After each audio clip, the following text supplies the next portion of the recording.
So tell me how you came to do all this, how you came into this business of dirty wars.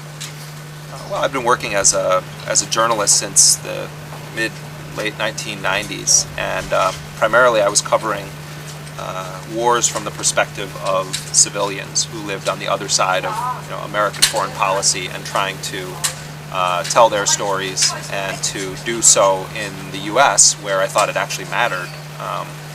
And so initially a lot of what I was doing was just telling the stories of ordinary people, and so I was in Iraq, I was in Yugoslavia, I was in Afghanistan, and I did a lot of reporting on the use of mercenaries like Blackwater and other companies. And when President Obama came into office in early 2009, it was pretty clear that he was going to be a hawkish president, even though he was the guy who told the world, oh, I'm going to radically change America's foreign policy, and he won the Nobel Peace Prize, which is sort of insane. And then I started looking at the role that his administration was playing in Afghanistan, because Obama had campaigned against John McCain for president by trying to make himself tougher on terrorism than John McCain, and by linking John McCain to the failed Iraq War, and saying, I'm going to put more troops in Afghanistan, we're going to go after Al-Qaeda, we're going to destroy the organization. So I went to Afghanistan early on in Obama's time in office and discovered that there was this growing secret war within the bigger war in Afghanistan. There are two wars. We see the conventional troops, the Marines and NATO, and then there's this other war which is about special operations forces. So I started to go into this world of covert ops and special operations and the CIA, and started this investigation that became a global investigation. So the creation of uncontrolled parallel structures under the Bush-Rumsfeld government seems to be a center part of your book. Do these structures, like JSOC, you say that JSOC? Still dominate the clandestine war against terror?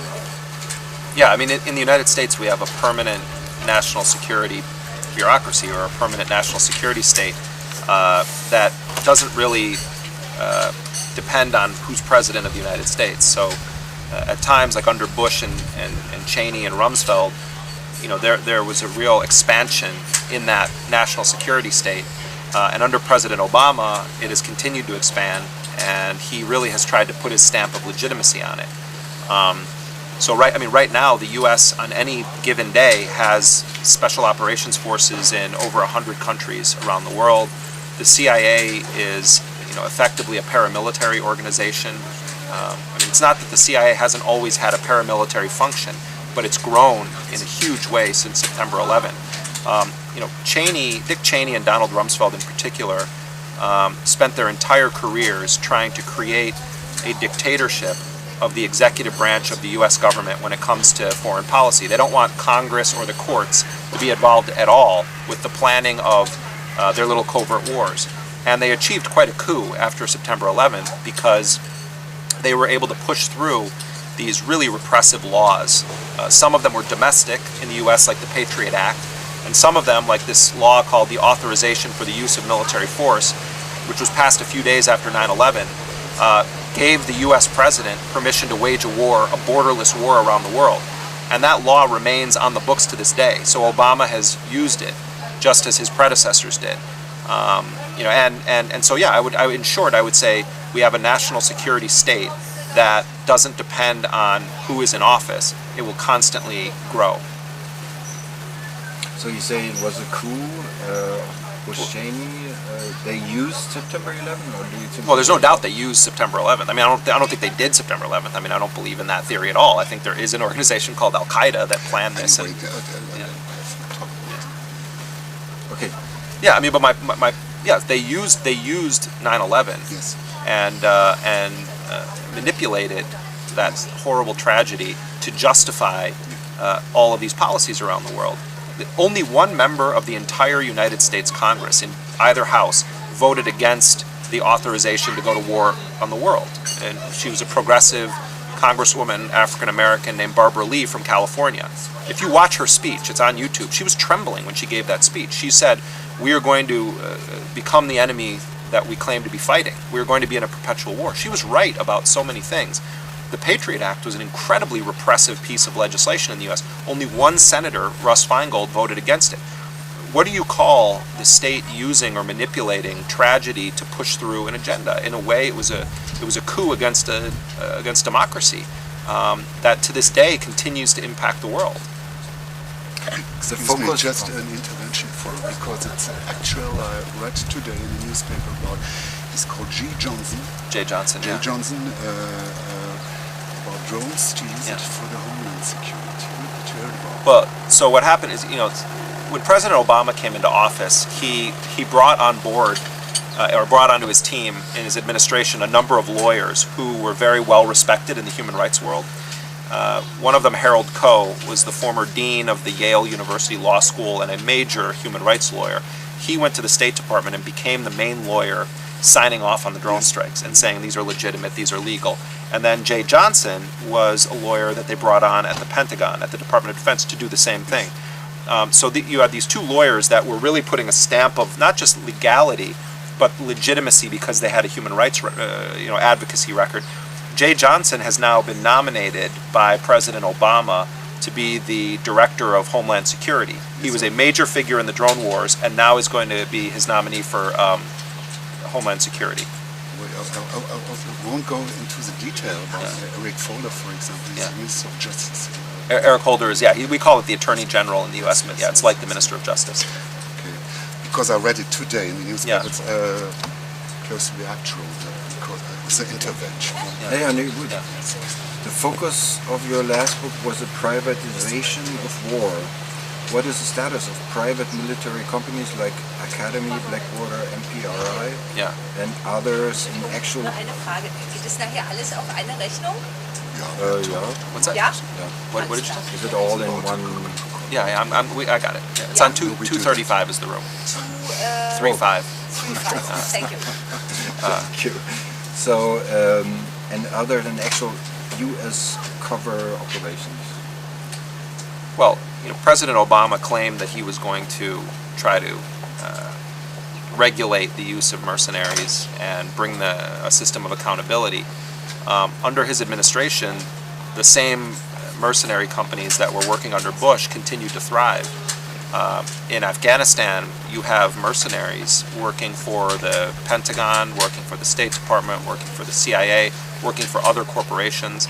And much like the rest of Obama's wars, he's tried to say that he's somehow doing it different, that these companies are more regulated and are following the rules, but they continue to kill civilians. They continue to be at the heart of covert operations. Private contractors play a role in every single aspect of the U.S. national security state.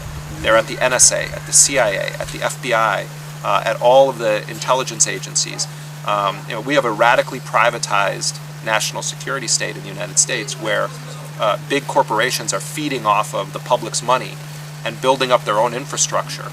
And I really think that's one of the main areas of U.S. foreign policy that's going to come back to hurt the United States at the end, because we are giving corporations incredible, unprecedented powers over state secrets, over military operations, over spying operations.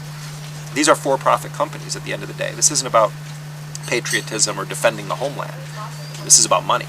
It's about $600 a day for a mercenary. Well, it depends on it depends on. There's the rates have plummeted a lot. The golden sort of age of the Iraq War was their heyday. You could get $1,200 a day to be a private contractor in the war zone. Now it's dropped down to, some of them, depending on their skill level, a couple $100 a day, all the way up to $700 or $800 a day. But still working in Afghanistan too. Was Academy involved there? Yeah, Academy. Blackwater has rebranded itself multiple times. It was Blackwater, then it was U.S. Training Center, then it was XE, then it was Academy. And the owner of the company, the founder of the company, Eric Prince, moved to Abu Dhabi in the United Arab Emirates, and the top 5 executives under him were indicted on conspiracy charges, but they ultimately just got like a slap on the wrist. You see, in the U.S., when you torture people in waterboarding or CIA operations, you get a book contract and you can go on tour. But when you blow the whistle on torture, you go to jail. So, if you actually reveal that torture happened. So, Obama said, look forward, not backwards. We're not going to prosecute anyone. That was the day this was all over. They send a message, it's okay to do this stuff. After all your immense research and facts and figures, what is the most crucial thing you find out, or you did find out? Well, I mean, that's difficult to say because it's, the book I wrote is hundreds and hundreds of pages, so I can't to focus on one thing. What I would say is that the message that's been sent from this previous 12 or 13 years of American foreign policy, the message that's been sent to the rest of the world is it doesn't really matter who the President of the United States is, that the U.S. is going to defend itself as an empire and is going to project to the world a set of rules where the United States has to follow one set of guidelines about international law and the rest of the world follows a different set of guidelines.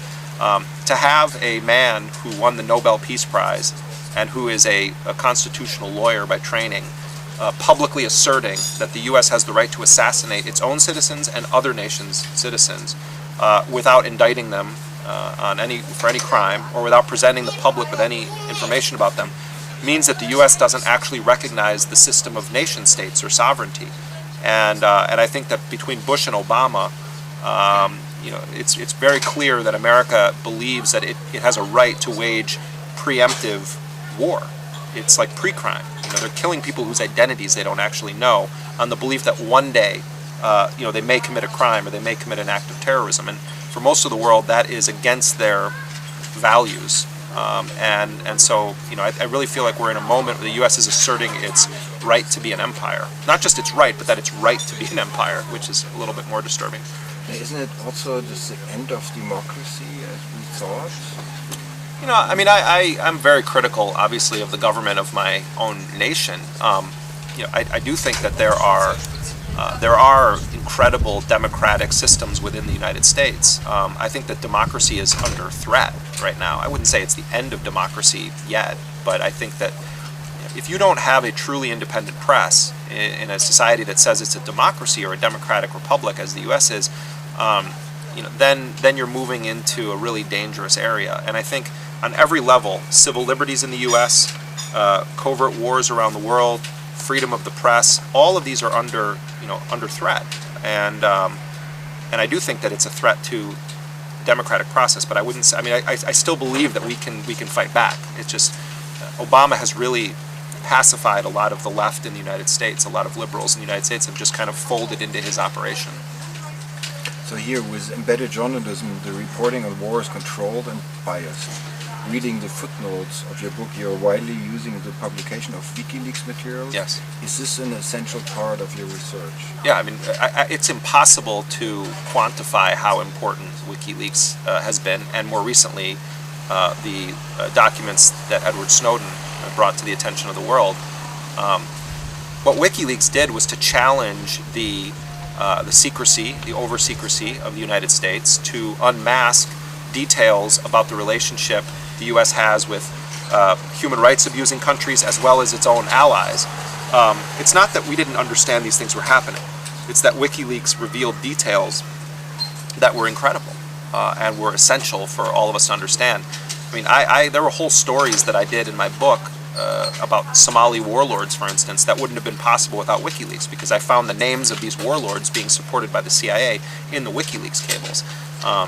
I believe that we need more whistleblowers. We need more people like Chelsea Manning and more people like Edward Snowden. And there's another whistleblower, Thomas Drake, in the U.S.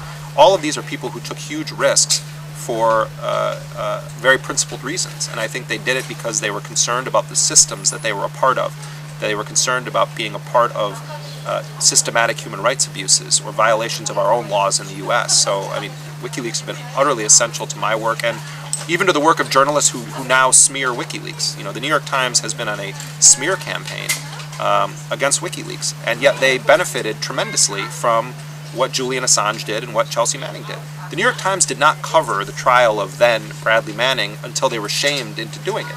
It was a huge trial, one of the most important trials in modern American history, and large corporate media outlets that benefited from WikiLeaks didn't bother to show up for most of the trial. They'll cover every, if there was a case in the U.S. of this woman named Jodi Arias, who's like this, she was portrayed as like this sexy young Mormon woman who murdered her boyfriend.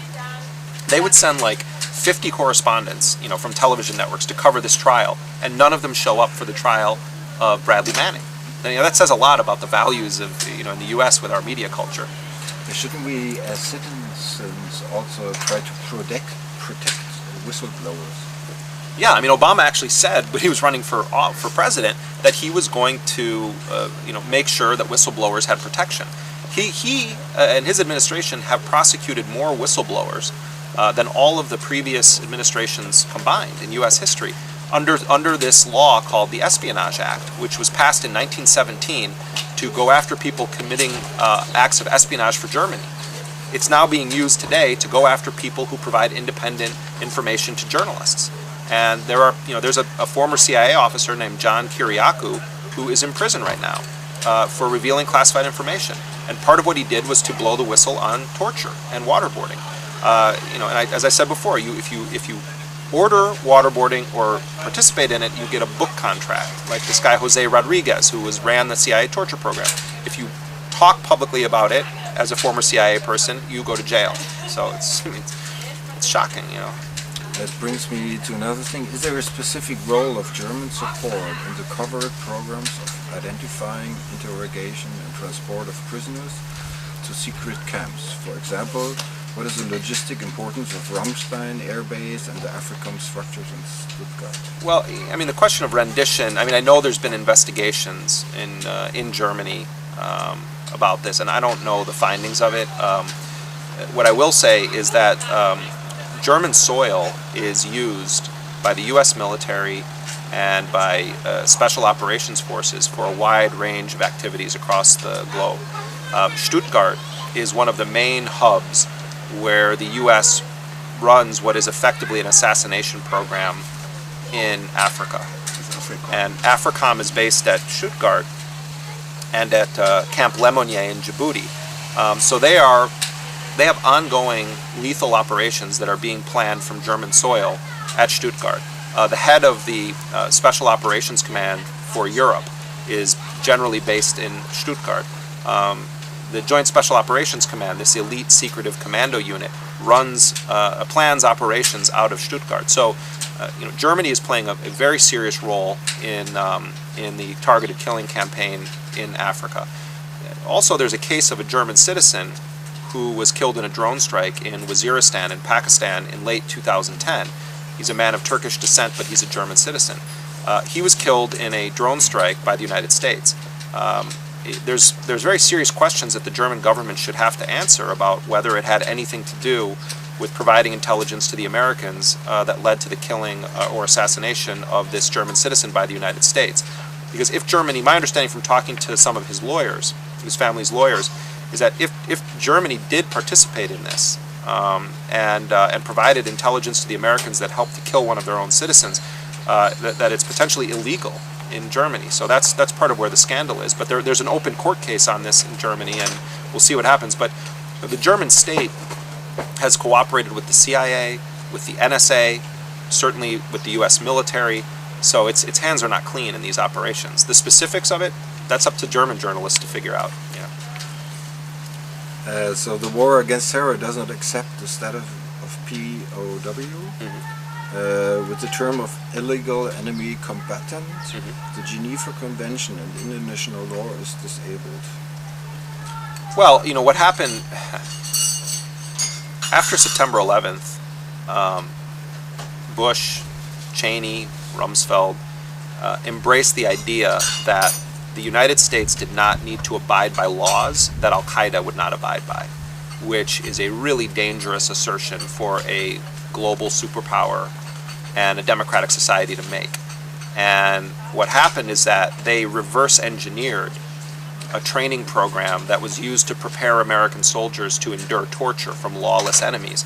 They used it, reverse engineered it, and then were interrogating prisoners using tactics that were supposed to be used to train U.S. soldiers to resist torture.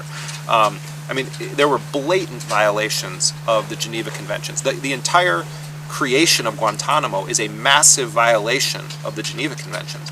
And so, the fact that Guantanamo remains open, that under President Obama they are force-feeding prisoners, that there are people that are being held there who have been cleared for release, is an abomination.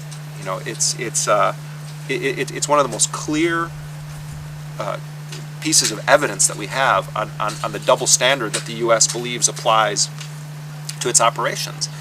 If Russia or China were operating, this kind of a prison offshore, and they were, snatching people from around the world and taking them there, I mean, the United States would be going insane about this. But it's us, and there's somehow a way to defend it, and it's indefensible. So what can we do as citizens? I mean, that's a tough question. I mean, I think we're living in an exciting moment in a way. I mean, what's happened with Edward Snowden, what happened with WikiLeaks, what's happening with sort of cyber warfare and hackers and cypherpunks and all of this stuff. There's sort of new era. There's a lot of risk of all of our information being up in the cloud. I'm talking to you right now in front of the Interior Ministry of of Germany, and we live in surveillance states where our data is being tracked, our metadata is being sucked up by powerful nations around the world. But we're also living in a world where a lot of young people are engaged in cyber activism. I ultimately believe that it's up to the average German to make it their business every week to be about confronting the state in their own country for violations of human rights, for their involvement in foreign wars, wars of aggression or preemptive wars, as it is in the United States. But it's an uphill battle. Cynicism is very high. Apathy is very high. The global economy is in trouble. People are struggling to support their families. When you're struggling to keep your family alive, it's very hard to be a part of a social justice struggle. But I think ultimately it is up to all of us to make it a part of our daily lives, to be about change and about confronting the state. So we have learned that you are doing something, you're planning together with Glenn Greenwald and others, a new media project. What is the difference to existing common media?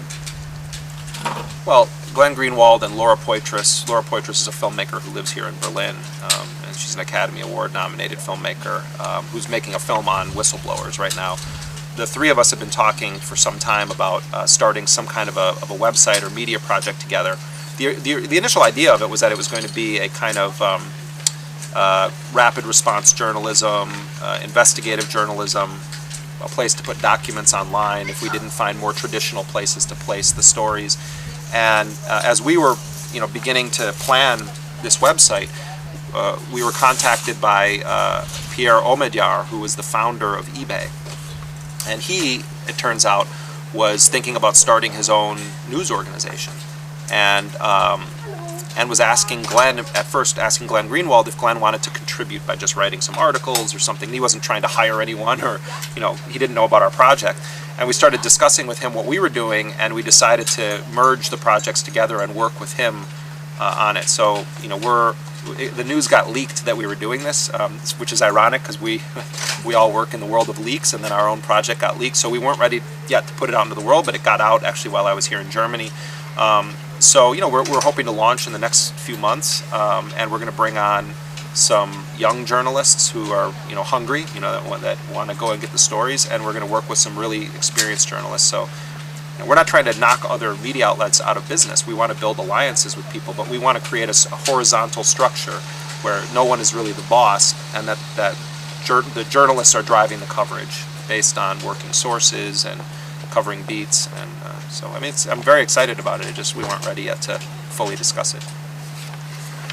So, do you feel hindered or handicapped in your journalist work by government officials and officials? Is your phone being tapped, your webpage being hacked, or are there restrictions of traveling? Well, I mean, I'm not under any travel restrictions that I know of. I do know that I get detained a lot when I come back into the U.S. I get pulled aside for questioning in the secondary area of the airport. My computer has been hacked. I assume that all journalists doing this kind of reporting, where they're talking to confidential sources within the military or intelligence community, are at a minimum having their metadata tracked so that those in power can figure out who your sources are. I mean, it's changed the way we do our work. If you're not using encryption, or doing something to protect your sources, it's pretty irresponsible. So, all of us, I think, feel some pressure when you combine the surveillance state with the prosecution of whistleblowers, with the monitoring of journalist communications. It's a war on journalism, and in some countries like Mexico, that war it means journalists are murdered every week. In the U.S., it's more nuanced. sort of the hidden hand of the state behind everything, but they're very clever. They don't call journalists up and say you're going to have an accident. You know, it's not like in the movies. It's more that they're more interested in going after our sources than they are in going after journalists. But by going after sources of independent information, you're undermining the democratic nature of a free press.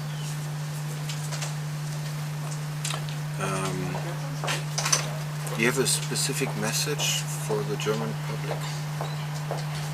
Well, I mean, it goes into something that I was saying before, which is that, you know, first of all, I think that Germany should be investigating the role that its territory is being used for in American wars and American spy operations. And, you know, the fact that Stuttgart is hosting the kinds of forces it is. It's not just about hosting U.S. military forces, although that's an issue too. It's that it's being used to wage a preemptive war that has as its central tactic what amount to assassination operations or targeted capture operations. So that should be investigated. But also, if there's one thing that's become clear from the NSA scandal and the Edward Snowden leaks, it's that most powerful nations around the world, if not all of them, are engaged in these kinds of surveillance operations. The German citizens should demand answers from their own government about the extent to which they're spying, that Germany is spying on its own citizens, the extent to which it's aiding and abetting the U.S. spy program around the world. You know, the actions of the NATO alliance over these years, in some ways, are utterly scandalous. NATO at times is used as a replacement for United Nations authorization to use military force, as was the case in the Kosovo War in 1999. A totally illegal 78-day bombing campaign that Germany was centrally involved with. You know, so I mean, I think NATO and its role in the world should be of great concern to every German citizen. We're going to pay a price for these policies at some point. It may not be in a year or 5 years, but we are going to pay a price, just like America paid a price for its policies. You know, 9/11 was blowback. You know, Al-Qaeda didn't come out of a vacuum. You know, there are things we're setting into motion now that we'll pay for later. You know, look who we backed in Libya. Look who we're backing in Syria. What are they going to be doing 10 years from now? So I think this has to do with our own security also. You know, I think we're going to see a rise in acts of terrorism in Western countries because of this. So, you know, my message for Germans is to demand accountability from your own state and force these officials, particularly when they want to use organized violence around the world, to explain why that's in Germany's actual interests. I'm also thinking of the German history. You know, Germans in general, I think 70% or something like that, are against any kind of foreign intervention. Are more or less pacifists, or very much. Yeah. You know, like Germans have turned into pacifists. So, is there something the Germans could do especially? Well, I mean, I'm always very heartened when I read about public opinion in Germany regarding these wars, because, I mean, I think that should be the default position of most people in the world, that you don't believe that your state should be involved with offensive wars. It's one thing if you're actually facing a threat. There's a foreign invader, you know, that's coming in, and they're trying to, you know, burn people's homes down and steal your property. You know, I mean, of course, nations have a right to defend themselves, but you don't have to forget about that. We are the second or third on weapon exportation in the world. Yeah. Here in Germany. Yeah. Du musst deine Fragen lauter stellen, sonst versteht man nicht. No, it was just a short intervention about that, and then we should talk about what's German sovereignty. Yeah. There is no sovereignty in itself. That we have. This is the first question we have to ask ourselves here in Germany. But NATO, what's that? Yeah, right. Well, I mean, and Merkel's government is, you know, the values on a foreign policy level of the Merkel government are very consistent with the Obama administration's. I mean, it's, I mean, NATO. I mean, I remember, you know, in the 90s there was this whole discussion about, you know, is NATO even a relevant organization anymore? You know, and then they had their little war, their Kosovo war, and all of a sudden it's like NATO is this, like, you know, prized institution of international legitimacy, when, I mean, the whole thing had to do with confronting the Soviet sphere of influence. The founding of NATO had everything to do with confronting other nations' spheres of influence. And now it's being used to enforce the will of a small number of nations that happen to be powerful Western democracies, to impose their will on other nations around the world. It's become a force of conquest rather than defense. The idea of it was supposed to be in self-defense, and I mean, of course, that whole history is full of bullshit justifications. But what has NATO been doing that is actual self-defense lately? I mean, was Libya self-defense? I mean, it's. Yeah, the argument is basically we gotta protect the oil or gas. Well, that's an empire argument. Obama's speech at the UN General Assembly, he said we'll use our military to secure energy resources. That's imperialism. I mean, it really is. Yeah, well, but this is a kind of industrialization and privatization of war. Yeah. Of course, you wrote about this Anwar al-Awlaki, this family, and what happened there, and producing new terrorists. Yeah. This is a kind of perpetuum mobile, we call that in German. This is in itself working again and again. Yeah. There is no sense of peace in it. Just contradiction. Provoke more aggression, more and more and more. We call it a self-fulfilling prophecy. We're creating the very threat we claim to be fighting with our policies. So when a state asserts the right to kill one of its own citizens, and this person's not been charged with a crime, there hasn't been an effort to capture him, and the president serves as the prosecutor, the judge, the jury, and the executioner. That's like the actions of emperors or kings. It's like a monarchist perspective on the world, where you issue an edict and say this citizen dies. The Alice in Wonderland, the book. The Queen. What does the Queen say? Verdict first, trial later. So if we do that to our own citizens, what do you expect our view is on other citizens around the world? Oh, one more here. There's one chapter in your book which describes Camp Nama as one of the most important centers of illegal interrogation and torture prisons. Yeah. So Camp Nama, which stood for Nasty Ass Military Area, was a secret prison in Iraq that was run by the Joint Special Operations Command, this secretive commando unit. And there was systematic torture of Iraqi prisoners there. The Red Cross was not allowed in. The regular U.S. military was not allowed in. And it was one of the laboratories where the sort of new face of war on terror was created. The same kinds of tactics that we saw at Abu Ghraib were used in scores of facilities, and we never knew anything about them and never heard anything about them. So, under Obama claims that he ended torture. He claims that he shut down the secret prisons, and a lot of it is just cosmetic change. They're going back to the Clinton era policy or practice of sending people to other nations to get tortured instead of the CIA doing the actual torturing. At the end of the day, it amounts to the same policy. It's just that Obama can say we're not torturing. If someone else is doing it, it's okay, but we don't torture. It's like purchasing someone to do your dirty work for you, which is mercenaryism at the end of the day also. Whether you're using a client state or a private contractor, they're acting as a proxy for you. The ICRC wasn't allowed for them, the International Committee of the Red Cross.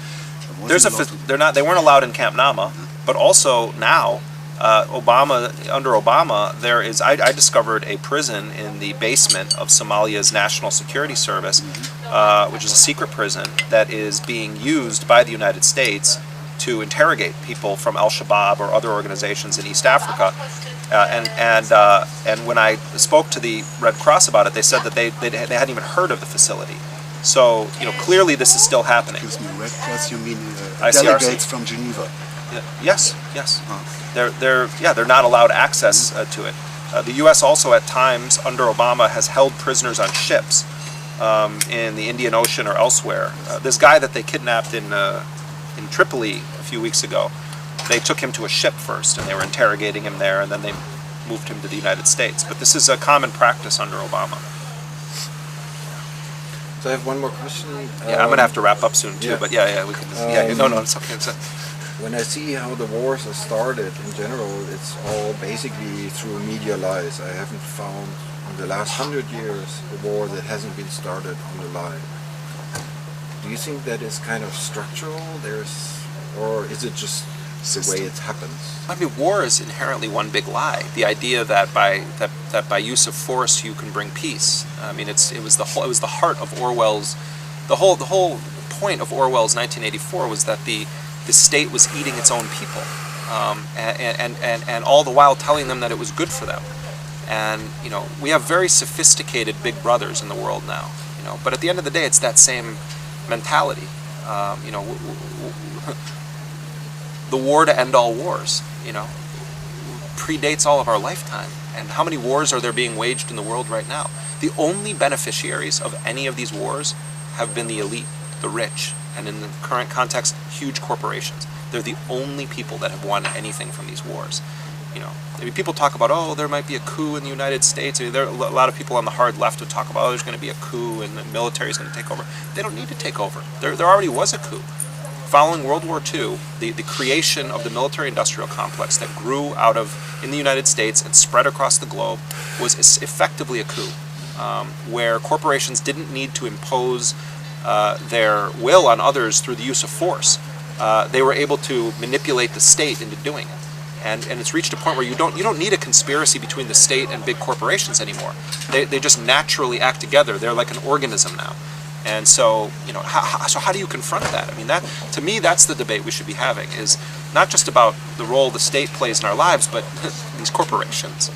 Incredibly powerful, the only victors of any of this stuff. Yeah, so how do we confront that? Well, I don't know. I mean, that's why I'm saying I would like that conversation. I mean, I ended my book on questions, and, you know, the film that we did was on questions, so that's the debate and discussion I think should be global, you know. I mean, in America, we're a nation of sleeping people right now about this stuff. You need to wake up and realize, if you don't do something about it when it's under attack, once these laws are passed, it's almost impossible to go back, you know, so that's the discussion I want to be having. Aren't you already, you know, by opening up a new news media, doing something very essential? Well, we're trying. I mean, I think that, look, I mean, one of the most important things that can happen in our societies is to build truly independent media institutions, or to support ones that are under attack or might go bankrupt, because, you know, I mean, that is an essential part of movements for social justice, is to have effective, credible media that speaks to the population and, you know, about the way things actually are. I mean, that's a huge part of it, but I don't want to become journalist-centric, because at the end of the day, you know, action from people is what changes things. Democratic media can play a role in that, but, you know, it's action at the end of the day that will change things. So. Yeah, but people have to be enlightened. They have to know. No, of course, no, that's what I'm saying. I mean, we need those institutions, but we also need people to get off their couch and go do something, you know. Yeah. Okay. All right. Good to talk to you guys. Yeah. No, my pleasure. Yeah. It's good to meet both of you guys. Yeah.